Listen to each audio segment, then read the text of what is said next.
आज हम बात करेंगे मूवमेंट्स इन प्लांट के ऊपर। हमने पढ़ा है कि जो प्लांट्स होते हैं वो स्टेशनरी होते हैं, वो एज सच कोई मूवमेंट नहीं शो करते, लेकिन ड्यू टू एक्सटर्नल या फिर इंटरनल स्टिमुलाई ना प्लांट मूव कर सकते हैं। लेकिन ये मूवमेंट ऐसी नहीं होगी कि वो एक जगह से दूसरी जगह मूव कर जाए, बल्कि उनकी जो बॉडी है ना उसके अंदर एक स्लाइट मूवमेंट हमें देखने को मिलता है। यानी कि वो अपना जो फ्लावर है उसका साइज़ मतलब जो उसकी डायरेक्शन है वो चेंज कर सकते हैं, उसके साथ साथ अपने लीफ को बेंड कर सकते हैं, उनको मतलब खोल सकते हैं। तो ये वाली मूवमेंट्स ना हम प्लांट के अंदर देख सकते हैं उसके स्टिमुलाई के साथ साथ। अब प्लांट्स के अंदर मूवमेंट ना दो तरह की होती हैं, एक ऑटोनॉमिक होती है और एक पैराटोनिक होती है। जो ऑटोनॉमिक मूवमेंट होती है ना, ये मूवमेंट बेसिकली प्लांट के इंटरनल स्टिमुलाई की मदद से होती है। यानी कि जो प्लांट है उसके अंदर जो उसके इंटरनल फैक्टर्स हैं, जैसे कि उसके ग्रोथ हार्मोन हो गए या फिर जो उसके इर्द गिर्द का एनवायरनमेंट है, उसकी वजह से जो मूवमेंट हमें देखने को मिले ना प्लांट की बॉडी में, हम उसको ऑटोनॉमिक मूवमेंट कहते हैं। अब ये जो ऑटोनॉमिक मूवमेंट है ना, ये फर्दर 3 मूवमेंट्स में डिवाइड की जाती है, टेक्टिक मूवमेंट, टर्गर मूवमेंट और ग्रोथ मूवमेंट। हम पहले बात कर लेते हैं टेक्टिक मूवमेंट की। जो टेक्टिक मूवमेंट होती है ना, ये बेसिकली जो प्लांट के सेल है ना उनके अंदर जो इंटरनल स्टिमुलस क्रिएट होता है उसकी मदद से होती हैं। अब जो टेक्टिक मूवमेंट है ये फर्दर 2 तरह की हो सकती हैं, पॉजिटिव भी हो सकती हैं और नेगेटिव भी हो सकती हैं। पॉजिटिव इस सेंस में हो सकती हैं कि जो प्लांट है वो अपने आप को टुवर्ड्स द स्टिमुलस मूव करवाए, तब उसको हम पॉजिटिव टेक्टिक मूवमेंट कहेंगे। लेकिन अगर प्लांट अपने आप को अवे द स्टिमुलस मूव कराए, तब हम उसको नेगेटिव टेक्टिक मूवमेंट का नाम देते हैं। अब ये जो टेक्टिक मूवमेंट है ना, ये नेचर पे डिपेंड होकर ना 2 फर्दर डिवाइड की जाती हैं ब्रांचेस में। एक आ जाती है फोटोटेक्टिक मूवमेंट और दूसरी आ जाती है कीमोटेक्टिक मूवमेंट। हमें पता है फोटो का मतलब लाइट होता है, यानी कि एक ऐसी मूवमेंट जो लाइट के सोर्स की मदद से की जाए, उसको हम फोटोटेक्टिक मूवमेंट का नाम देंगे। अब फोटोटेक्टिक मूवमेंट ना 2 तरह की होंगी, पॉजिटिव भी हो सकती है, नेगेटिव भी हो सकती है। पॉजिटिव तब होगी जब plant towards the source of light move करे, और नेगेटिव तब होगी जब plants away from the source of light move करें। अब जैसे कि हम ना सनफ्लावर ले लेते हैं। सनफ्लावर यूजुअली ना हमें पॉजिटिव फोटोटेक्टिक मूवमेंट दिखाता है। किस तरह दिखाता है कि सनफ्लावर ना हमेशा अपना जो उसका फ्लावर होता है सनफ्लावर का, वो हमेशा सन के साथ साथ मूव करता जाता है। जहाँ जहाँ सन मूव करता जाता है ना, उसी डायरेक्शन में सनफ्लावर भी मूव करते हैं। तो इस तरह हमें मतलब जो पॉजिटिव फोटोटेक्टिक मूवमेंट है ना वो देखने को मिल सकता है। और इसी तरह ही नेगेटिव फोटोटेक्टिक मूवमेंट है, उसमें क्या होगा कि जो फ्लावर होगा या फिर जो भी लीफ का या फिर जो भी प्लांट का ऑर्गन है, वो क्या करेगा, वो लाइट के सोर्स से हमेशा दूर हो जाएगा, वो अपने आप को लाइट के सोर्स से छुपाएगा, ठीक है, उससे अवे मूव करेगा, तब वो नेगेटिव फोटोटेक्टिक मूवमेंट में आएगा। दूसरी तरफ हम बात कर लेते हैं कीमोटेक्टिक मूवमेंट के ऊपर। बेसिकली ये वो मूवमेंट है जो केमिकल के रिस्पॉन्स में शो करवाया जाए। जिस तरफ जो भी केमिकल्स आएंगे उसके रिस्पॉन्स में जो मूवमेंट प्लांट करे, उसको हम कीमोटेक्टिक मूवमेंट का नाम देते हैं। आगे हम चलते हैं टर्गर मूवमेंट के ऊपर।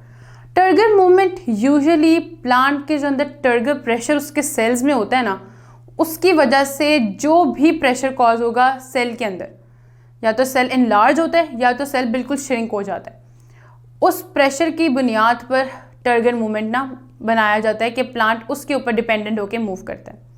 अब टर्गर मूवमेंट भी ना फर्दर 2 ब्रांचों में डिवाइड होता है, एक स्लीप मूवमेंट और एक रैपिड मूवमेंट। स्लीप मूवमेंट में क्या होता है, स्लीप मूवमेंट बेसिकली ना डेली चेंज होता रहता है, क्योंकि ये डिपेंड ही टर्गर प्रेशर पे कर रहा होता है। तो ये हमें ना डेली डिफरेंट चेंजेस हमें देखने को मिल सकते हैं प्लांट के अंदर।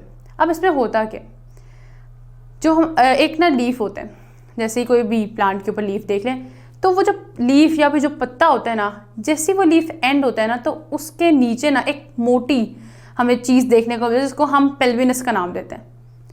वो जब पेल्विनस होती है ना, वो लीफ को मतलब वो कंट्रोल कर रही होती है, वो डिसाइड करती है कि लीफ ने अराइज होना है कि लीफ ने अपने आप को बेंड कर लेना है। अब वो किस तरह वो कंट्रोल करती है, वो डिपेंड कर रही होती है अगर टर्गर प्रेशर के ऊपर। अगर टर्गर प्रेशर किसी प्लांट के अंदर ज़्यादा हो जाता है लोअर साइड पर, और उससे क्या होगा, उसका जो पेल्विनस है ना वो इंक्रीज़ कर जाएगा। पेल्विनस इंक्रीज करने से क्या होगा कि लीफ होएगा ना वो अपने आप को अराइज कर लेगा, यानी कि लीफ खड़ा कर लेगा अपने पत्ते को।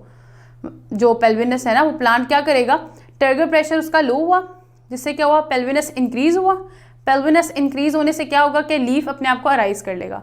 बिल्कुल इसके ऑपोजिट, जब पेल्विनस डिक्रीज करेगा तो लीफ क्या करेगा, अपने आप को लो कर लेगा, अपने आप को झुका लेगा, यानी कि वो बाहर को मूव कर जाएगा। लीफ दो तरह के केसेस होते हैं। अगर पेल्विनस इंक्रीज हुआ तो लीफ क्या करेगा, इस तरह अराइज हो जाएगा, लेकिन अगर पेल्विनस डिक्रीज हुआ तो लीफ क्या करेगा, इस तरह बेंड हो जाएगा, ठीक है, वो नीचे को झुक जाएगा। तो ये स्लीप मूवमेंट में हो सकता है। दूसरी तरफ जो रैपिड मूवमेंट होती है ना, उसमें क्या होता है, उसमें ना लीफलेट्स अपनी मूवमेंट शो कराते हैं। जैसे कि हम एग्जाम्पल ले लेते हैं, मिमोसा की एग्जाम्पल ले लेते हैं। मिमोसा के अंदर ना रैपिड लॉस ऑफ टर्गर देखने को मिलता है उसके सेल के अंदर, जब उसको कोई ना टच करे। जैसे ही कोई इंसान मिमोसा के पत्तों को, उसके जो लीफलेट्स होते हैं उसको टच करता है ना, क्या होता है कि उसके सेल ना फौरन पोटाशियम आयन को ना अपनी बॉडी से रिमूव करवा देते हैं। जैसे ही वो प्लांट अपने बॉडी से पोटाशियम आयन को रिमूव करवाता है, उस प्लांट के अंदर जो टर्गर होता है वो बिल्कुल लो पे आ जाता है, यानी कि उसका जो टर्गर प्रेशर होता है वो बिल्कुल कम हो जाता है। जिसकी वजह से क्या होता है कि जो प्लांट है वो अपने आप को फोल्ड कर लेते हैं, जो लीफलेट्स होते हैं वो अपने आप को फोल्ड कर लेते हैं, और आफ्टर 10 मिनट्स ना जो टर्गर होता है वो वापस से रीस्टोर करवाया जाता है और वो फिर से अपने पत्तों को खोल लेता है। ये सारा प्रोसेस ना जो मिमोसा का प्लांट होता है वो विदिन 10 मिनट्स अपना जो टर्गर होता है वो वापस से पुराने वाले पे ले आते हैं, उसको रीस्टोर कर लेते हैं, जो उसका मतलब जिसपे वो अपने लीफलेट्स को वापस से ओपन कर लेते हैं। नंबर लास्ट हम बात कर लेते हैं ग्रोथ मूवमेंट के ऊपर। बेसिकली ये जो मूवमेंट होती है ना, ये अनइक्वल ग्रोथ के ऊपर डिपेंडेंट होती है, यानी कि जो प्लांट के ऑर्गन है ना, उनके जो साइज़ है वो प्रॉपरली ग्रो नहीं कर रहे, या उनके साइज़ में कोई ना कोई मसला नज़र आ रहा है, तो उसको हम ग्रोथ मूवमेंट में डिस्कस करते हैं। अब ग्रोथ मूवमेंट को ना फर्दर 3 टाइप्स में ना डिवाइड किया जाता है, एपिनास्टी, हाइपोनास्टी और न्यूटेशन। जो एपिनास्टी होती है ना, इसमें क्या होता है, इसमें जो लोअर एरिया होता है ना प्लांट का, उसका सरफेस एरिया कम होता है, जबकि जो अपर एरिया होता है ना प्लांट का, उसका सरफेस एरिया ज़्यादा होता है।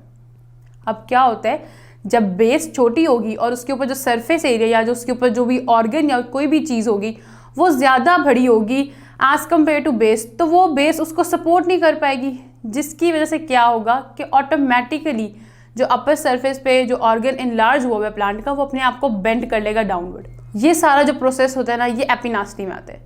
जबकि हाइपोनास्टी में क्या होता है, हाइपोनास्टी में जो प्लांट का लोअर सरफेस एरिया होता है ना, वो एक्सटेंड कर जाता है, वो ज़्यादा ग्रो कर जाता है, और ऊपर वाला एरिया इतना ज़्यादा ग्रो नहीं करता, जिसकी वजह से जो प्लांट के ऊपर वाले ऑर्गन्स होते हैं ना, अपर सरफेस वाले, वो अपने आप को बेंड कर लेते हैं अपवर्ड। जो हाइपोनास्टी में प्लांट्स होते हैं उसका lower surface area more grow कर जाता है as compare to upper surface area, जिसकी वजह से जो अपर सरफेस एरिया होता है वो अपने आप को बेंड कर लेते हैं अपवर्ड डायरेक्शन में। तो ये सारा प्रोसेस हाइपोनास्टी में आ जाता है। नंबर लास्ट जो होता है न्यूट्रिशन, उसमें क्या होता है, न्यूट्रिशन बेसिकली प्लांट के ऑर्गन होते हैं ना, उसमें एक ग्रोइंग टिप होती है। अब वो जो ग्रोइंग टिप होती है ना, वो इस प्रोसेस में, इस मूवमेंट के अंदर एक जिगजैग फैशन शो करती है, एक जिगजैग मोशन शो करती है अपने एपिक्स के, मतलब अपने एपिक्स के दरमियान में। एपिक्स यानी कि जो उसका स्टेम है ना, उसके साथ साथ एक जिगजैग मोशन शो करती है। अगर राइट जा रही तो अगली दफ़ा वो लेफ्ट जाएगी, तो ऑपोजिट साइड में जो उसकी जिगजैग मोशन होती है ना, वो हम न्यूट्रिशन मूवमेंट के अंदर पढ़ते हैं। तो यहाँ पर हमारा ऑटोनॉमिक मूवमेंट एंड होता है। नंबर 2 हम बात करते हैं हमारे पैराटोनिक मूवमेंट के ऊपर। जो हमारा पैराटोनिक मूवमेंट होता है ना, बेसिकली ये हमारे एक्सटर्नल स्टिमुलाई पे डिपेंडेंट होता है।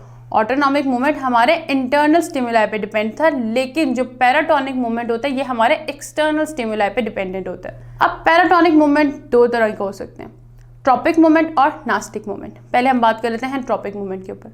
ट्रॉपिक मूवमेंट, जो वर्ड ट्रॉपिक है ना, ये ग्रीक वर्ड से निकला है, जो कि ग्रीक वर्ड है ट्रॉपस। ट्रॉपस का मतलब होता है टर्न, यानी कि ये एक ऐसी मूवमेंट है जो अपने एक्सटर्नल स्टिमुलाई के अकॉर्डिंग या तो उसके पास जाएगी या तो फिर उससे दूर जाएगी। वो जो पास और दूर जाने वाली मूवमेंट है ना, वो हम ट्रॉपिक मूवमेंट के अंदर पढ़ते हैं। अब ट्रॉपिक मूवमेंट को भी ना फर्दर डिवाइड किया जाता है मतलब सब डिविजन्स के अंदर। अब हम उन सब डिविजन्स को डिस्कस करते हैं। पहले हम देख लेते हैं फोटोट्रॉपिज्म। फोटोट्रॉपिज्म यानी फोटो मतलब लाइट और ट्रॉपिज्म मतलब टर्न, यानी कि प्लांट फोटोट्रॉपिज्म मूवमेंट शो करेगा ना, वो हमेशा या तो लाइट के अगेंस्ट मूवमेंट शो करेगा या तो फिर लाइट के साथ मूवमेंट शो करेगा। अब इसमें ना 2 तरह के हमें मूवमेंट्स देखने को मिलते हैं, पॉजिटिव फोटोट्रॉपिज्म और नेगेटिव फोटोट्रॉपिज्म। पॉजिटिव फोटोट्रॉपिज्म में बात करें ना, तो स्टेम जो होता है प्लांट का, वो हमेशा टुवर्ड्स द लाइट ग्रो करता है, जबकि जो रूट होता है ना, वो हमेशा away from the light move करते हैं। नंबर 2 हम देख लेते हैं थिग्मोट्रॉपिज्म के ऊपर। ये बेसिकली टच स्टिमुलाई पे डिपेंडेंट होता है, ये मूवमेंट प्लांट के अंदर जो टच स्टिमुलाई है ना उस पर डिपेंडेंट होके होता है। जैसे कि हम इसमें एग्जांपल देख लेते हैं क्लाइंबिंग प्लांट्स के ऊपर। क्लाइंबिंग प्लांट्स में हम मनी प्लांट को देख लेते हैं। मनी प्लांट अगर हम देखें ना तो एक जिगजैग मूवमेंट शो करता है, ठीक है। वो एक डायरेक्शन में ग्रो नहीं करता, वो वॉल के ऊपर या किसी भी चीज़ पर ना क्लाइंब करता जाता है, और अगर उसके रास्ते में कोई चीज़ आती है ना या उसको कोई टच करता है तो वो अपनी डायरेक्शन को चेंज कर लेता है। तो ये फिर ये बेसिकली थिग्मोट्रोपिज्म के अंदर आ जाता है। नंबर 3 हम बात कर लेते हैं कीमोट्रोपिज्म के ऊपर। कीमोट्रोपिज्म बेसिकली प्लांट जो होता है ना डिफरेंट केमिकल के रिस्पॉन्स में शो करता है। जैसे कि हम अगर फंजाई की ग्रो देख लें तो हमारे जो फूड रिसोर्सेज होते हैं ना उसके ऊपर ना फंजाई ग्रो कर जाता है।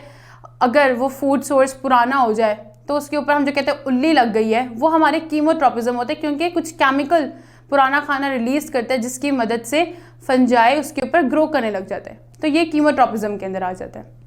नंबर 4 हम बात कर लेते हैं हाइड्रोट्रोपिज्म के ऊपर। हाइड्रोट्रोपिज्म बेसिकली प्लांट की वो मूवमेंट है जो पानी के रिस्पॉन्स में करवाई जाए। अब ये भी ना आगे 2 तरह की हो सकती हैं, पॉजिटिव हाइड्रोट्रोपिज्म और नेगेटिव हाइड्रोट्रोपिज्म।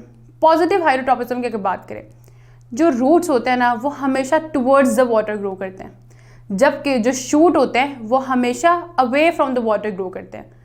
तो towards the water positive hydrotropism में आ जाएगा और away from the water negative hydrotropism में आ जाएगा। और नंबर लास्ट हम बात कर लेते हैं जियोट्रोपिज्म के ऊपर।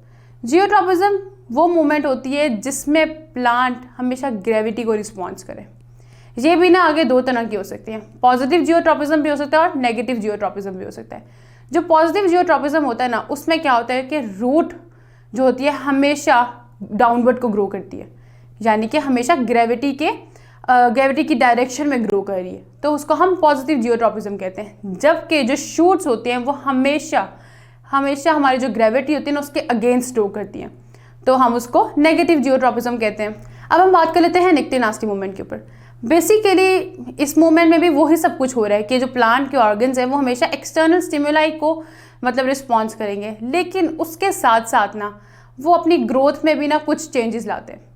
वो चेंजेस होते क्यों हैं? वो बेसिकली 2 वजह से होते हैं।